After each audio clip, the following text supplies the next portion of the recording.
दुनिया भर में जब भी हम अपने देश के लिए जान कुर्बान करने वाले नौजवानों की बात आती है, तो शहीद आजम सरदार भगत सिंह का नाम सबसे पहले लिया जाता है।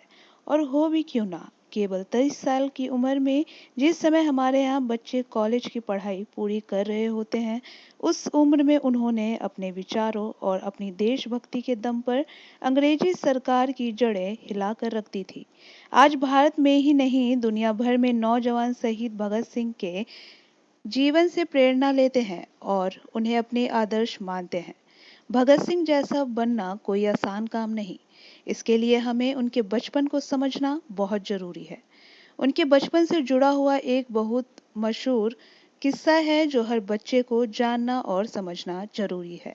यही किस्सा हमें यह बताता है कि देशभक्ति का भाव हमारे अंदर सिर्फ बड़े होकर ही नहीं आता, बल्कि बचपन से ही इसका होना कितना जरूरी है।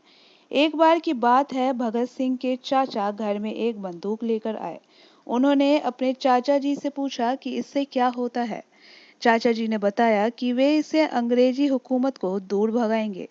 कुछ दिनों बाद जब भगत सिंह अपने चाचा जी के साथ खेतों में काम करने गए, तो देखा कि उनके बगीचे में वहां एक आम का पेड़ लगा रहे थे। तब भगत सिंह ने उनसे पूछा, चाचा जी ये क्या कर रहे हो? उन्होंने कहा, मैं आम का पेड़ लगा रहा हूँ, जिस पर बहुत से आम लगेंगे और हम सब खाएंगे। थोड़ी देर में चाचा जी का ध्यान बालक भगत सिंह की ओर गया। उन्होंने देखा कि बालक भगत सिंह छोटी छोटी लकड़ियां खेत में गाड़ रहा था। चाचा जी ने पूछा, तुम खेत में ये क्या गाड़ रहे हो? चाचा जी ने सोचा होगा, बच्चे का जवाब आएगा कि मैं खेल रहा हूँ, लकड़ियां गाड़ रहा हूँ।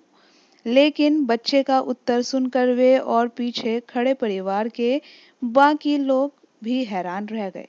भगत सिंह ने कहा था, मैं बंदूक बो रहा हूँ। चाचा जी ने फिर पूछा, तुम जानते हो इसका मतलब क्या है?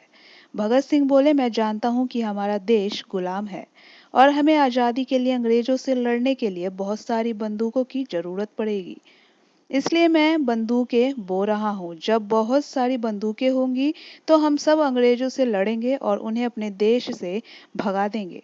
उस दिन भगत सिंह के चाचा जी और पिताजी ने तय किया कि बचपन में इस बच्चे के विचार ऐसे क्रांतिकारी हैं, तो हमें इसके पालन पोषण में और इसकी गतिविधियों पर विशेष नजर रखनी होगी, ताकि इसके अंदर की ये प्रतिभा निखर कर आए, ये ऊर्जा कहीं और ना बह जाए।